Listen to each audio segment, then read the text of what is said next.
He already, as a child, had been binding himself with ropes and hanging cats and imagining, for him, bondage was highly arousing. Hey, Sean. Yes, sir, Howard Doss. Man, I am excited about this guest. And why is that? Well, she's not like a normal guest. She's not a police officer. She's not a lawyer. She's not a criminal. She's more. She's definitely a criminologist and works in that world. But she is I guess you would call her the academic of the law. Well, yeah, looking at her bio, without a doubt, clearly the most educated person we have ever had on here by far. Yeah, more educated than you and me and Jason all put together. Combined. Yes.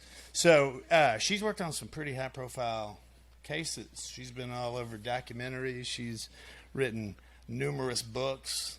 She works in clinical psychology, criminal forensics. There is just a ton of stuff. A lot of words that if I keep saying them, I'm going to mispronounce. Basically everything like television networks like Discovery or the ID channel, what they make their shows pretty much about, what CrimeCon coming up in Las Vegas is about. Hey, we're going to be there. We are going to be there. Cocktails and Coptales podcast will be at CrimeCon in Las Vegas. But anyways.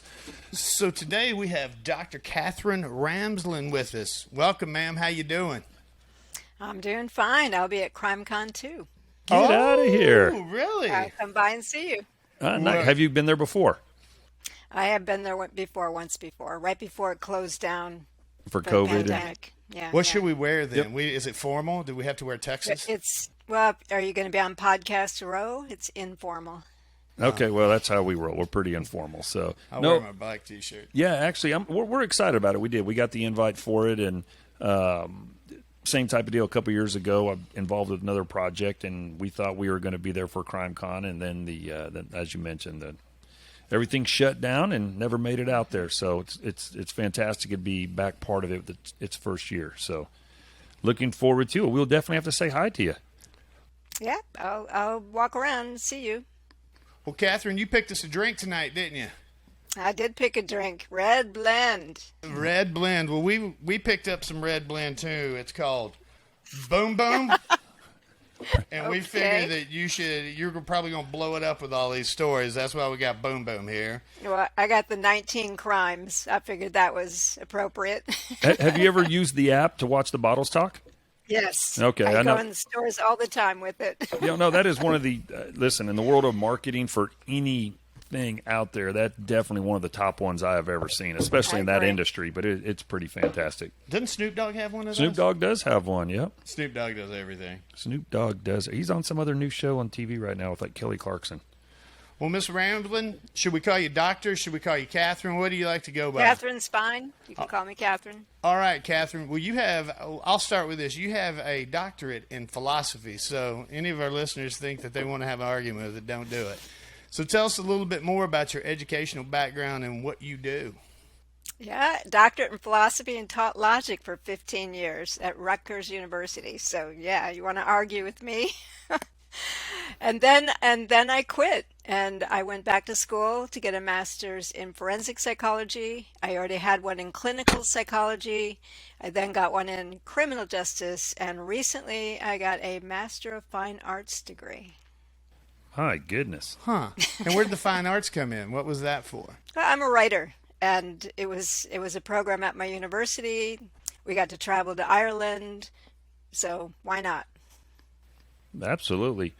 Obviously, nothing against your fine arts degree in the writing, but we definitely would, with this podcast here, we would love to hear some in the world of the other stuff that you've been working on. That path, how on earth, after getting out of being there at Rutgers, what put you on that path?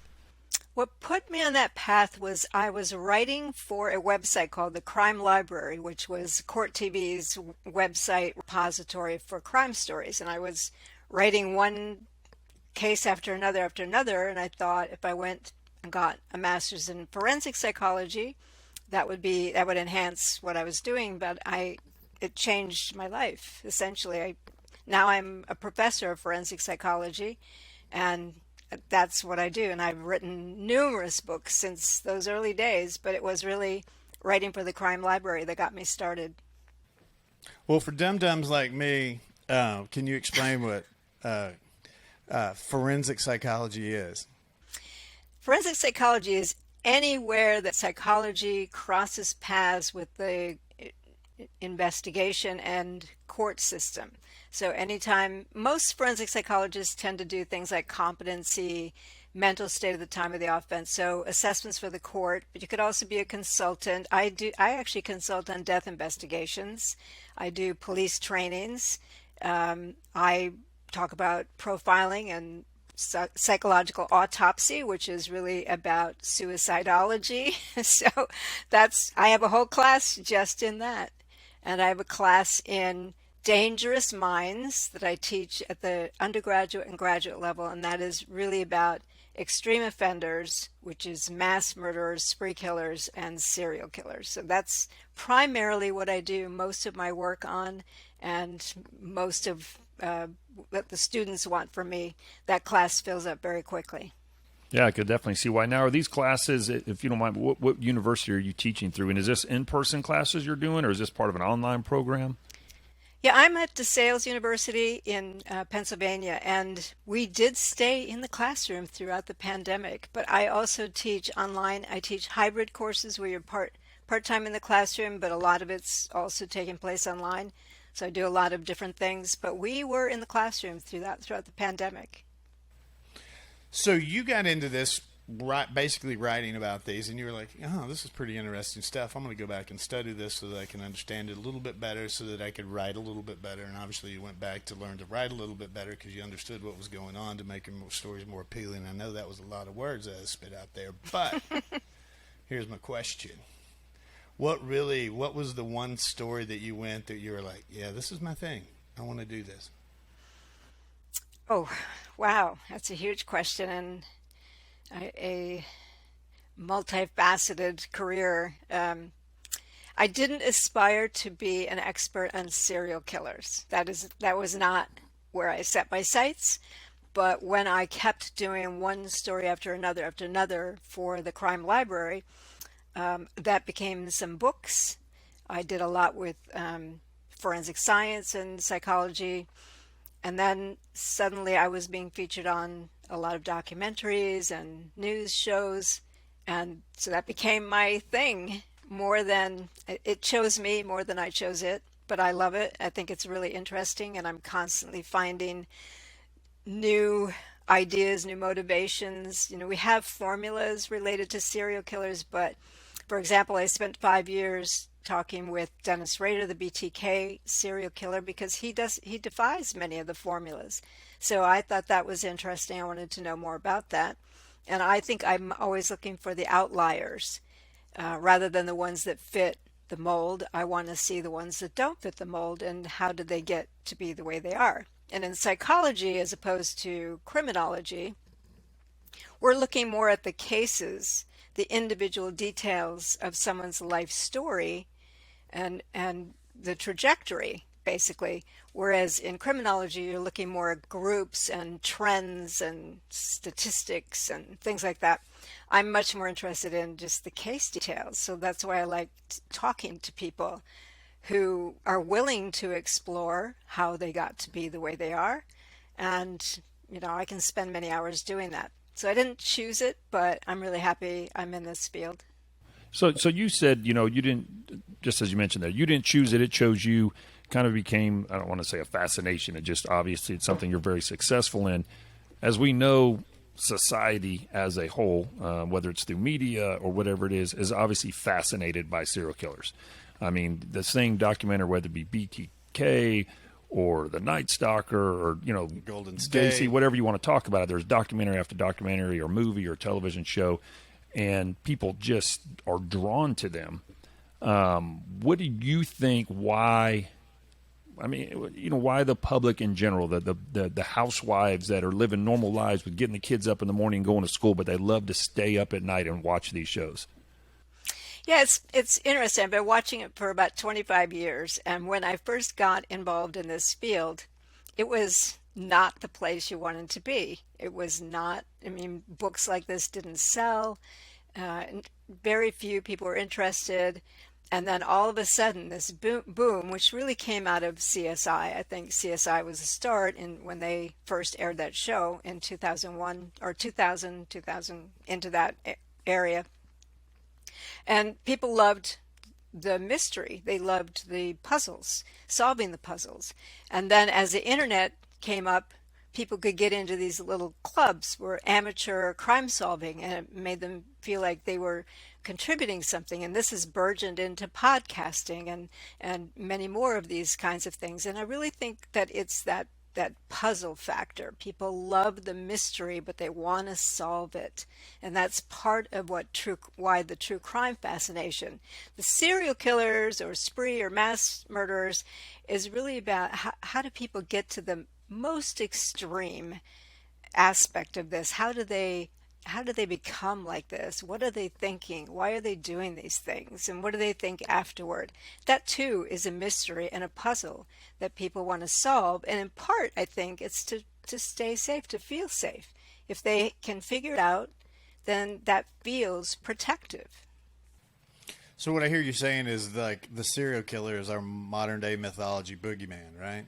It's the one they definitely are. Yeah. It's the one that we're all scared of. It's the one that's going to kidnap a teenage girl, and it's one of those fears that we have as a society. Yeah, but I'm beginning to see that it's becoming less potent. Yeah, it's getting a little fetishized. When you start seeing jokes and funny shows about it, that's showing us that society's becoming so familiar with the formula that they now feel like, okay, let's move on to something else. And I think the boogeyman part of the serial killer really is fading. Well, we had another guest on a couple months ago, and we had some discussion about serial killers. And I asked, because I legit didn't know. I mean, I was a cop for 25 years, and I hadn't thought about this, but a lot of the serial killer cases, just like the ones we're talking about that are on TV, the shows, the podcast, or whatever it is, it seems like it's stuff from 90s, 80s, 70s, 60s. Or the world of quote unquote a serial killer, is it on the decline because technology is better in the way of forensics of catching people, so people are getting caught before they obtain that status as a quote unquote serial killer, with cameras everywhere, cell phone, whatever it may be. Being a specialist that's in this field, do you think as time continues on, are we going to have a decline in the number of people that are considered quote unquote serial killers? Well, first of all, the definition changed from at least 3 murders and 3 incidents to 2, which suddenly expanded the database massively. So comparing today to before 2005, when that definition changed in the FBI in the United States, is hard to do because it's almost apples to oranges in a way. But around the world, we still see a lot of serial killers too. There's one theory that I know of that claims the golden age, the 60s, 70s, 80s, was the golden age of serial killers. And in part, that's because that was the big media focus. It was fascinating. There was Ted Bundy, John Wayne Gacy, the Zodiac, all these big time names that we're very familiar with. And the ones that we hear about now don't have that star quality. So they're still out there. They're still being covered by media, but not in the way that they were in the 70s and 80s. So in part it's because we have a very different media approach to them. Yes, I think there's some decline. I'm not sure I would say it's a significant decline, but certainly forensics has made a difference, especially in those predators who study how to get away with murder. They're having a harder time at it. But then look at Sam Little, who claimed 93 victims over several decades. And first of all, he was black. There was this formula back in the 70s of there's so few black serial killers. And, that's not true. It's just that there's so few mediagenic black serial killers. That's part of it, is what is the media focusing on? But he would then be considered, if all of those cases were corroborated, which they are not, he would be, he'd have the record in the United States. And he just surfaced recently. The Golden State Killer, another one who got away with it for many years. So it's hard to make those comparisons. And like I said, I don't really like trend analysis as much as I like case analysis. So I personally don't pay much attention to the trends. I think if they are diminishing, it's a lot of factors, and I don't know that it's necessarily going to predict the future for us on that score. Well, earlier you said that you like to study what happened to these individuals that made them a serial killer. Is there any kind of is it they weren't hugged by their dad, or what's the underlying current there, There isn't a factor that is in common to them all. We could talk about head injuries, and I can name any number of killers who never had a head injury, or child abuse, or any of those things, neglect, deprivation. These are the common factors that we look at, but there are certainly serial killers who did not have those things happen to them. So I think that there's a lot of diversity in the serial killer population, and that to understand them, you take it case by case rather than as any kind of formula. What is the most fascinating case, the one that's held your interest the longest? What has that one been that you can speak of? I'd say Jack the Ripper. Yeah, because I don't agree that there were 5 victims. I don't even think the 5 that Jack or Jill, or if it's Jack is they, who knows? We don't know. I don't necessarily think the canonical 5, as they call it, I don't think they're necessarily all part of the mix. And I think that some of the primitive ideas about Jack the Ripper from 1888 have bled into much of what we think. But I've met a lot of ripperologists. I've been to Whitechapel several times. And there's so much debate. I read one book that was 333 suspects, 333. And I knew that they didn't have them all. As soon as I finished the book, I could think of a couple more that they didn't have in the book. And every one of them has a supporter saying, we know this is the person. And we don't know. We don't know that there is one person called Jack the Ripper. So it isn't that killer that fascinates me, but all the different aspects of that case that need to be looked at. So it's fascinating. It's a mystery. It's a puzzle. Unidentified, quote unquote, serial killer. Was it late 1800s, something like that, right? 1880s. In London. 1888 or 1887 to 1891, or it depends on how many victims you want to put in there. When you're doing your forensic study on something like that and you're going through historical records, what historical records do you go through? Do you go through I assume the media of the time, but what else would you go through? Yeah, you definitely look at the media of the time. That's important, but you certainly try to get police records if you can. You'd be hindered somewhat if you can't speak the language of another country where there's a killer you're trying to search for. It's collectors, people who are ripperologists. I often go to them for this, or to Zodiac maniacs, as some people call them. There are people who spend their entire lives on a case, and so they are often quite good sources of information. But I haven't yet really found a case that I want to spend my entire life on, obviously. Can you get a degree in ripperology? You can't? Oh, I don't know. I'm not in England. Maybe you can. I don't know. I imagine if you could, you would have it. I don't think so. But I've spent a fair amount of time, and every time someone asks me, is there some person, dead or alive, that you'd want to have dinner with, I always say Jack the Ripper, because then I'd know who it is. Know who it is.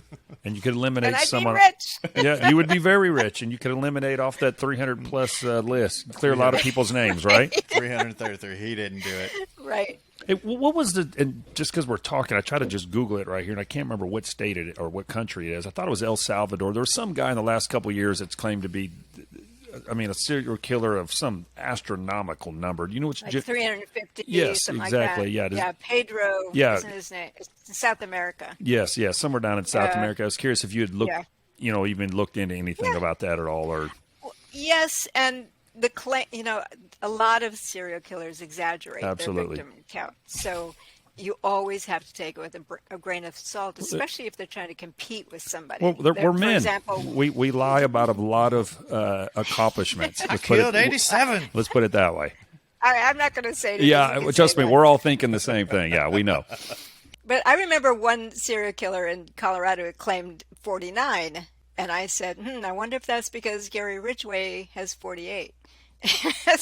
And they couldn't corroborate almost any of the ones he was making a claim for. So you always have to wonder. But I do believe they did find in that case quite a lot of bodies in that case. I don't know if it was as many as he was claiming, but there were a lot. Well, I assume in your career you've come face to face with a lot of these gentlemen, correct? Yeah, I would not I'm like you can't just go into prisons and come face to face with them. But yeah, I've talked to them on the phone, through correspondence, sometimes in prison. Have you ever gotten that just like, this is just pure evil? This guy is just, there's See, nothing I have a human hard about time with the word evil. Okay, gotcha. All right. Because it's kind of a religious context. Okay. Do I think, have I come face to face with psychopaths? Absolutely. The coldness, the lack of remorse, definitely. So some people, some people call that evil, but we are finding that it might very well be a brain disorder. Huh. Neuroscience is giving us a lot of information about the brains of psychopaths, and they do process things differently. They have very shallow emotional connections. Is it something they're born with? If so, that's a different story. I wonder if you can test that on 23andMe. Find that out. Yeah, well, I Scandinavian think so. psychopath. There's a guy in New Mexico who's scanned the brains of thousands of inmates and also compared them to normal people, and finds, around the world they're doing this work now. The brains of what we call primary psychopaths, who seem to be born with this brain disconnect, are definitely different. And it allows them to be better predators if that's what they choose to be. Not all psychopaths are criminals, not all psychopaths are murderers, but if they choose that, it allows them to be very effective at it because they really don't have any remorse over what they're doing. And they really can be very calculated. They tend to be very reward driven. So the brain is different. Well, and just kind of talk about one of the ones, as you said, that kind of defies, the typical serial killer. Just as you're describing right there was the BTK killer, and you did Yes. do. You said you had conversations with him and so forth. Is that correct? Yeah, I've known him for 11 years now. We spent 5 years working on his, what I call a guided autobiography. That is, he wanted to tell his story. I wanted it to be useful for criminology, psychology, and law enforcement.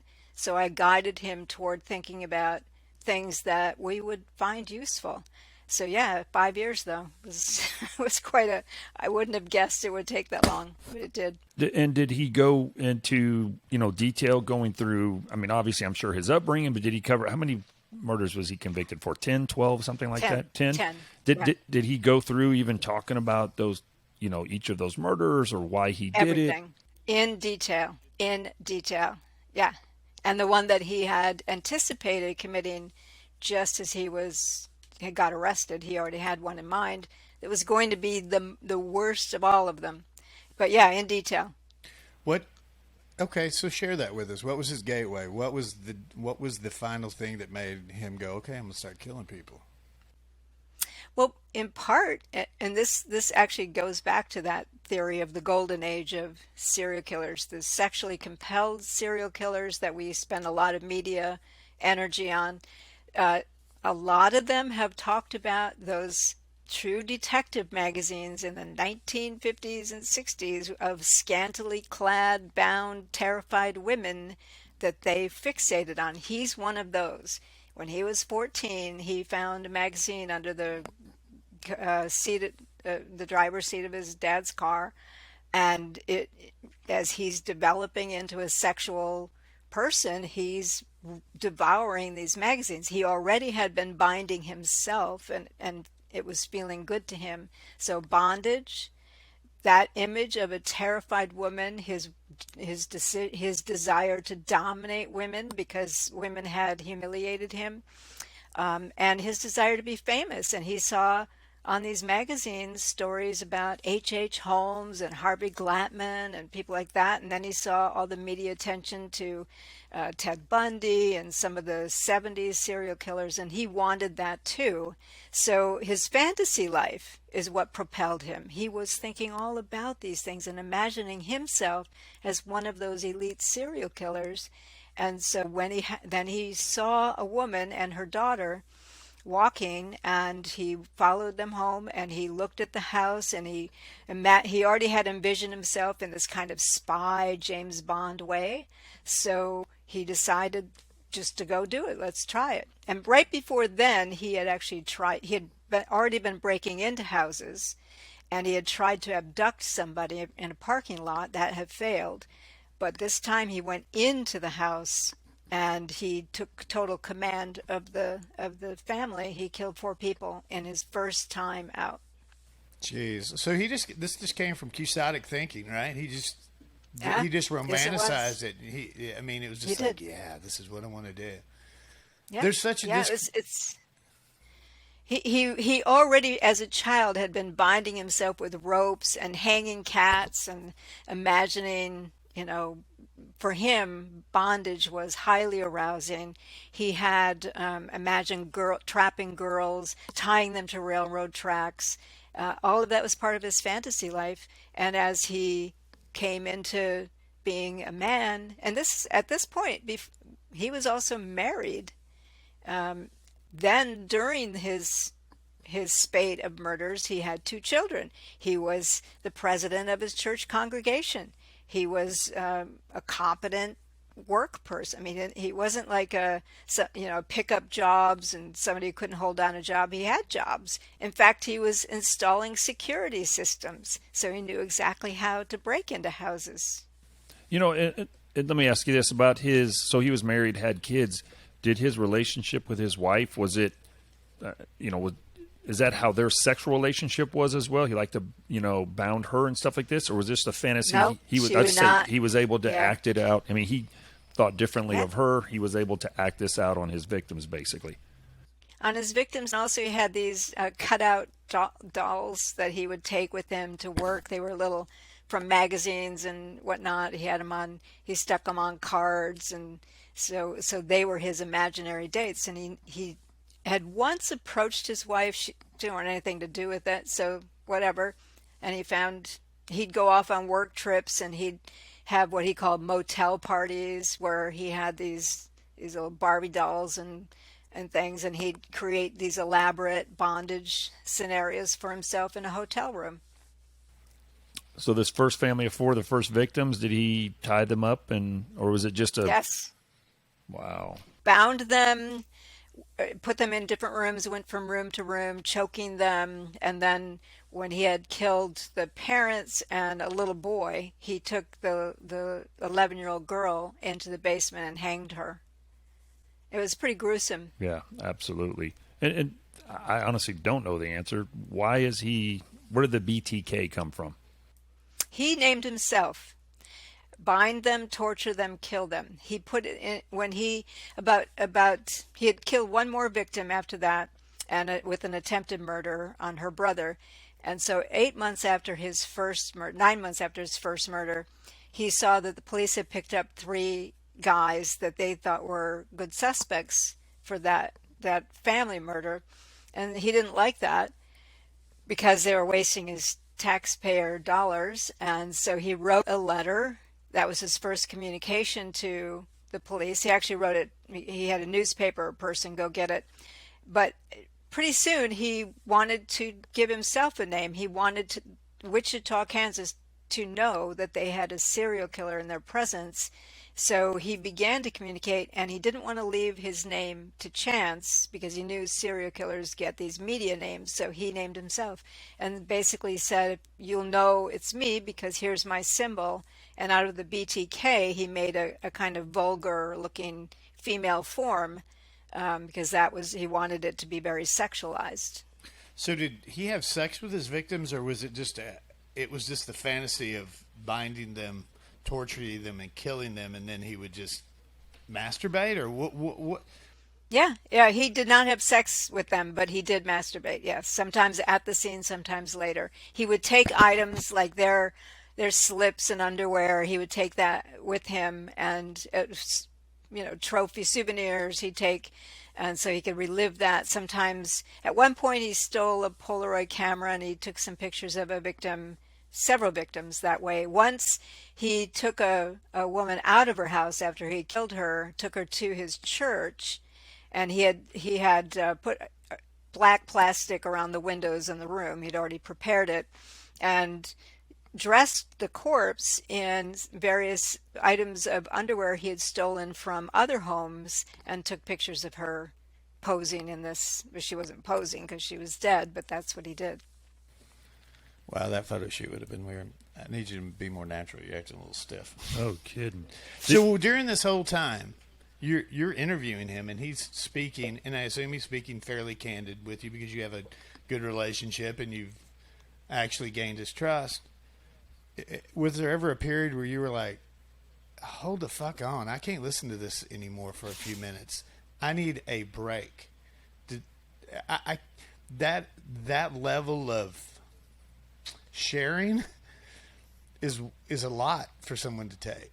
So how did you deal with that? Yeah, well, he partly wrote these in letters. He'd write very long letters to me describing everything. That was one thing. And on the phone, we always talked in codes because he wanted to always make sure nobody could figure out, because in prisons they're recorded.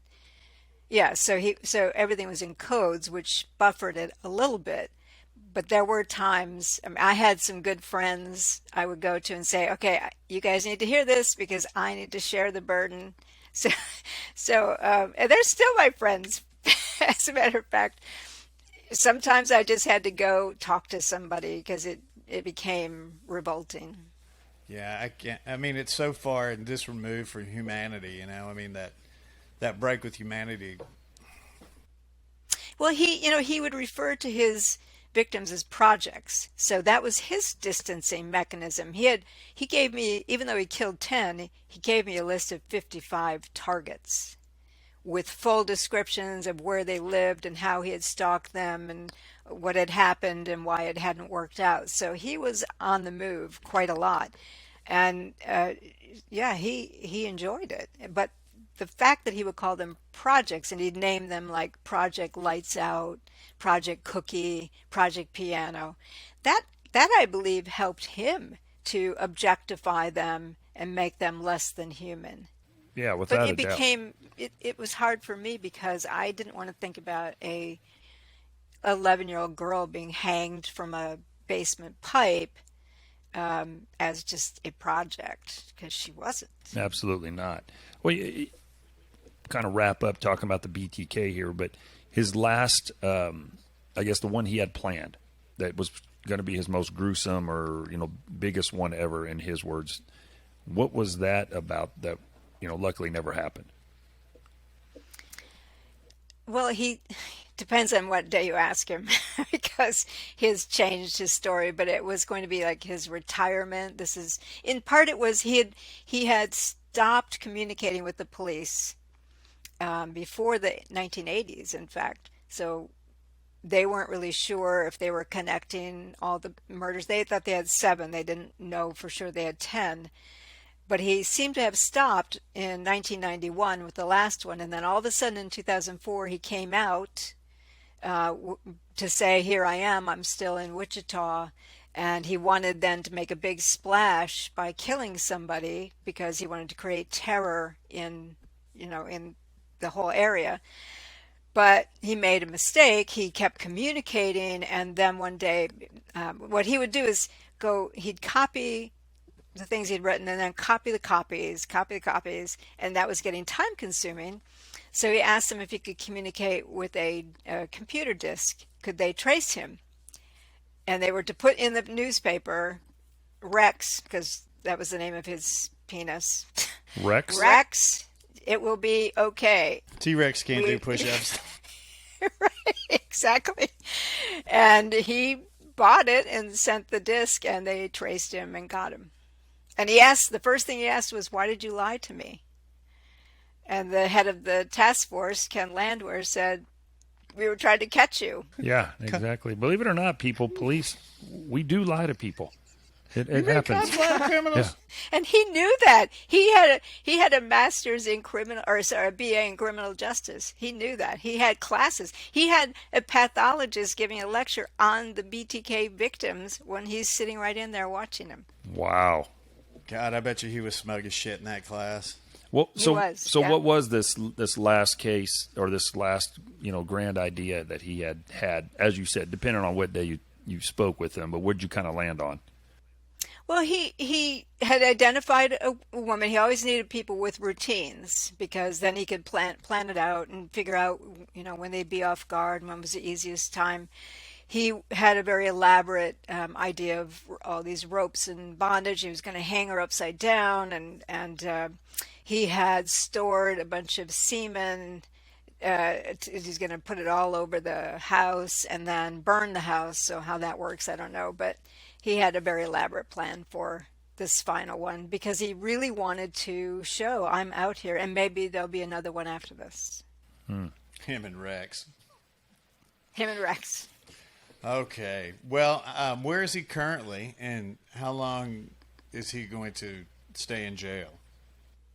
But he has a life. I mean, there's no parole for him. He's in El Dorado, Kansas, and he'll be there till he dies. He's not in general population. He's in his own cell, and that's where he'll stay. As he should. Absolutely.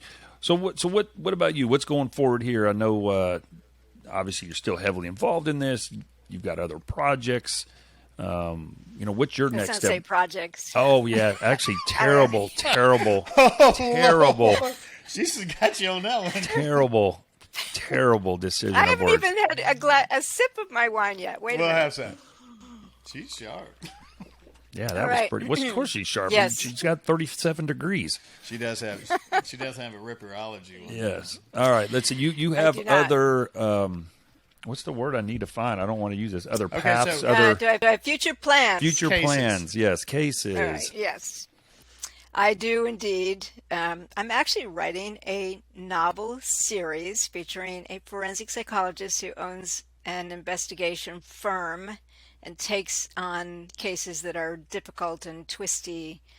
And she's a suicidologist, like I am. So she consults on death investigations that have tricky aspects to them, and I'm having a blast. I love writing fiction, and I will have probably another book, not quite like Raider, but another one like that, similar. Do you think you're qualified to write such a series? Slanderous, modest rippers. Yeah, like we What frown do you down know on that. about that? Huh? Yeah, right.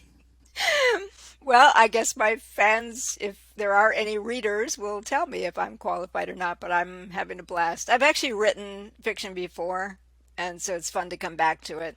And it's just a nice way to start moving out of all of this stuff, because the BTK thing was intense. We also did a 4-part documentary on A&E from the book, interviewing him again for a number of hours.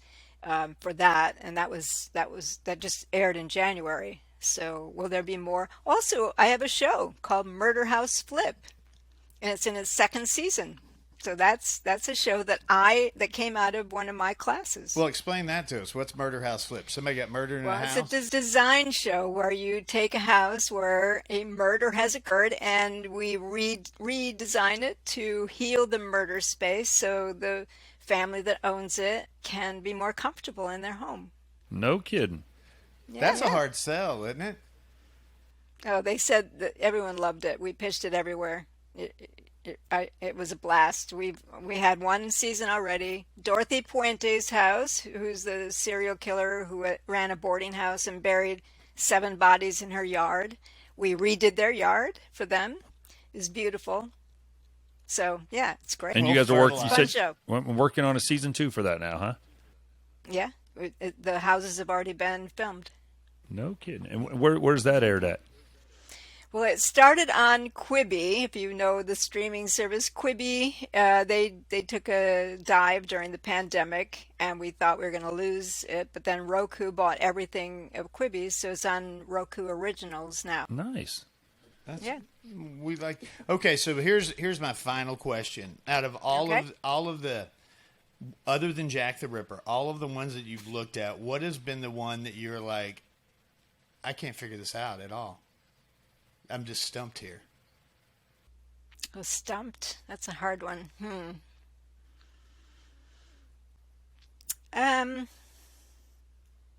Can't figure it out. Yeah, you can't figure the motivation, find who's done it, find the path to it, or do you just find them after they've already confessed to it? You help in investigations too, correct? Yeah, I've consulted on investigations, but they're not that hard to figure out. I mean, that they're not that puzzling. I know TV fiction loves to make them into masterminds, but generally they're not. But I think Israel Keyes was interesting in that respect. He was an Alaskan serial killer, but he wanted to be Ted Bundy without making Bundy's mistakes. So he'd go to some area, buy things for a murder kit, bury it or hide it somewhere, and then come back maybe in a year or two and just kill somebody who came his way, until he, at the end, made mistakes. Now, we know about 3 of his murders. He claimed at least 8 more. We don't know if there really are 8 more or not. And then he committed suicide. So, what's the point of doing that? What's the point? Why just murder people? Everyone liked this guy. What was his problem? That's a hard one. Well, let's distinguish here too. Serial killers kind of are well planned out, and they hunt their individuals alone. But then there's mass murderers. Some are. Predators are, but they're not all. Some are psychotic. They're completely disorganized. Well, what about the brains of people who do mass shootings, who walk into a workplace and shoot 10 of their coworkers, or they're pissed off at a company and they walk into a FedEx distribution center and just start shooting it up? What's the difference in their mind versus like a serial killer's mind? Well, they have a temperament typically, and there's more homogeneity in the mass murderer than there is in the serial killer. So they're more similar to one another. Anger, rigidity, feelings of entitlement, think they didn't get what they wanted. They don't like how the world is either treating them or how the world's turning out. They want to punish people. Often they're suicidal. They want to go out, but they want to go out with a splash. Some are looking for fame. If I get the most victims of anybody in the world, people will remember me. So they have a variety of motives, but their personalities tend to have that rigidity and that inability to go with life's hard knocks and to believe that they're entitled to more and that they need to punish people for them not getting what they think they deserve. Or they're terrorists, which is another thing, because they might have a mission. If they have a mission that requires them to kill a lot of people, that's a very different type of mindset. So we have a variety of different mass murderers. Family mass murderers are about wiping out their family, sometimes suicidally or sometimes so they can start over. So you really there are different categories of mass murder. But the one you're talking about, the workplace one, tend to have that, angry, entitled thing going. Are you familiar, just talking about, wiping out the family, the story here in suburb of Tulsa called Broken Arrow, Oklahoma, just literally right outside the city. I think the last name was the Bevers, the teenage kids that killed mom, dad, little one, stuff like that. Did you follow that, or have you ever looked into that? That legit, the house across the street from my old house that I was living in, the house right behind that is where they lived at when that happened. And there's like this little ravine that runs near my house is actually where they got caught at. And just this is a community that I think averages maybe 1 homicide a year. It was actually one of the safest cities in America a couple years ago, and then something like that happened there. Yeah, sometimes when kids do it, it's either because of abuse or because they are mentally ill, unstable, and paranoid often, have some kind of undiagnosed disorder that hasn't been treated. But but sometimes it's really about abuse and they're just reacting. Yeah. Well, Catherine, we have had a fascinating talk with you. It's amazing the stories that you share, and we'll definitely see you at CrimeCon. Absolutely. Yeah, I'll be looking for you.